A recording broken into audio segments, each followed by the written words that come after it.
नमस्कार दोस्तों, मेरा नाम रानी है और आप सभी का मेरे यूट्यूब चैनल पे स्वागत है। आज मैं आप सबके लिए एक कहानी लेके आई हूँ। आशा करती हूँ ये कहानी आपको अच्छी लगेगी। अगर आपको ये कहानी अच्छी लगे तो कमेंट सेक्शन में ज़रूर बताइएगा कि कैसी लगी।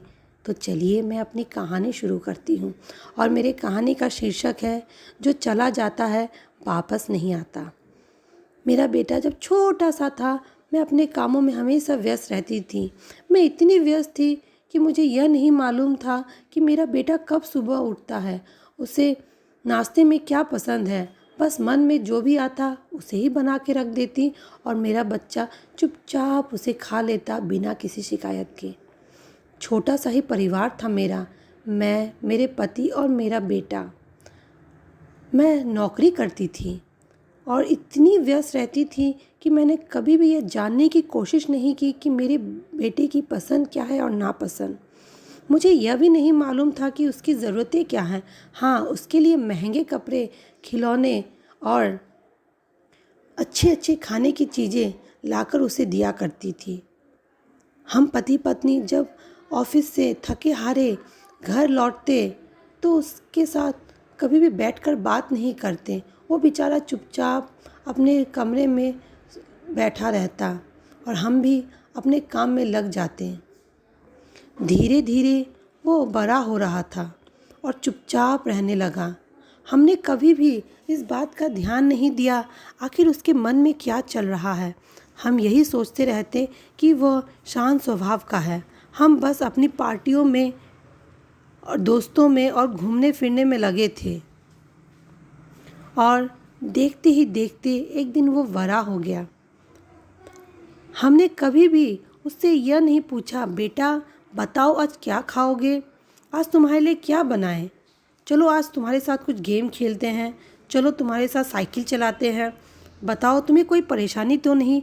ये बातें हम कभी भी उससे नहीं करते। उसके कौन दोस्त हैं ये भी हमने जानने की ज़रूरत नहीं समझी।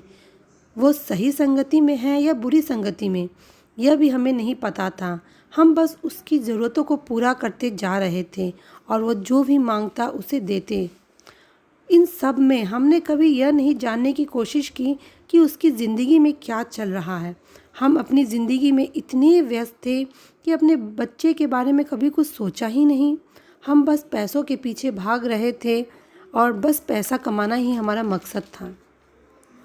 एक दिन अचानक पुलिस स्टेशन से फ़ोन आया और उन्होंने कहा कि आपके बच्चे का एक्सीडेंट हो गया है और वो हॉस्पिटल में भर्ती हैं। हम डर गए, हम दौड़ कर अस्पताल पहुँचे और वहाँ जाकर पता चला कि वो बुरी तरीके से घायल है। हम बस भगवान से उस समय यही प्रार्थना कर रहे थे कि हे भगवान, कैसे भी करके आप हमारे बच्चे को बचा लीजिए, उसे ठीक कर दीजिए। तभी डॉक्टर साहब हमारे सामने आए और उन्होंने बताया कि आपके बच्चे की आखिरी सांसें चल रही है और आप जाकर उससे मिल लीजिए। हम डर गए। लड़खड़ाते हुए कदमों से हम उसके पास गए, उसके हाथों को थामे और उसने आखिरी शब्द हमसे यही कहा कि मम्मी पापा, काश आप बचपन में मेरे साथ होते। इतना ही कहकर हमारे बच्चे ने अपनी आंखें बंद कर ली। हमें समझ ही नहीं आया कि ये क्या हो गया। हमारी दुनिया उजड़ चुकी थी। जिस बच्चे के भविष्य को संवारने के लिए हम एक एक करके पैसा जमा कर रहे थे, आज वो बच्चा हमारे साथ नहीं। ये पैसा किस काम का जो हमारे बच्चे को बचा नहीं पाया। सारी ज़िंदगी हम दौलत के पीछे भागे और आज समझ में आया कि हमारी असली दौलत तो हमारा बच्चा था जो आज इस दुनिया में नहीं रहा। हम बहुत दिनों तक खामोश थे, सहमे हुए थे। हमें समझ ही नहीं आ रहा था कि हम किसके लिए जिए, किसके लिए सपने देखें, किसकी मुस्कुराहट भरी चेहरे को देखकर हम हंसे। आखिर धीरे धीरे हमने संभाला अपने आप को और हमने पता लगाया कि आखिर हमारे बच्चे के साथ आखिर क्या हुआ, आखिर वो शांत क्यों था। हमें पता चला कि वो अपने दोस्तों के साथ बाइक रेसिंग करता था। हमने उसे बहुत ही महंगी बाइक खरीद के दी थी और वो बहुत खुश हुआ था उस बाइक को पाकर। वह हर रात को रास्ते पर दोस्तों के साथ बाइक रेसिंग करता था और एक दिन रेसिंग करते वक्त उसकी जान चली गई। आज के लड़के जीवन में स्पीड चाहते हैं और यही स्पीड मेरे बच्चे को इस दुनिया से दूसरी दुनिया में ले गया। आज धीरे धीरे समझ में आ रहा है कि हमने क्या गलती की। हम अपने बच्चे को टाइम नहीं देते थे, उससे बात नहीं करते, उसके अच्छे दोस्त नहीं बने। इसी वजह से उसने अपने अनजानों को अपना बनाया और अनजान लोगों में अपनेपन ढूंढने लगा।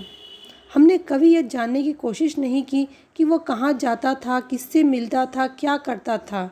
जो पैसे उसे दे रहे हैं, क्या वो उसका सही इस्तेमाल कर रहा है? हमने बस अपनी खुशी देखी, अपने बच्चे की मन की दशा को समझने की कभी कोशिश ही नहीं की। अब समझ में आया कि उसने आखिरी वक्त यह क्यों कहा कि माँ पापा, बचपन में आप मेरे साथ होते। हमने जो गलती की वो गलती आप मत कीजिएगा। अपने बच्चों को बचपन से ही सही गलत का ज्ञान दीजिए, उसके साथ समय बिताइए, उसके सच्चे दोस्त बनिए, उसके साथ ऐसा रिश्ता बनाइए कि वह अपने हर दुख दर्द, अपनी हर तकलीफ़ को आकर आपके सामने बेहिचक बताए, बिना किसी डर के। उनके अच्छे साथी बनिए, उनके साथ समय बिताइए। बस बच्चों की ज़रूरत को पूरा करना माता पिता का कर्तव्य नहीं है, बच्चों के साथ उसका बचपन जीना भी हमारा फ़र्ज है। बच्चों के सबसे पहले गुरु माता पिता ही होते हैं। वो सही गलत का ज्ञान अपने माता पिता से ही सीखते हैं। अपने बच्चों का एक सच्चा दोस्त बनिए, उसे इतना प्यार दीजिए कि वह प्यार ढूंढने के लिए बाहर न जाए। चलिए अब मैं अपनी कहानी समाप्त करती हूँ। आशा करती हूँ कि आपको अच्छी लगेगी। धन्यवाद।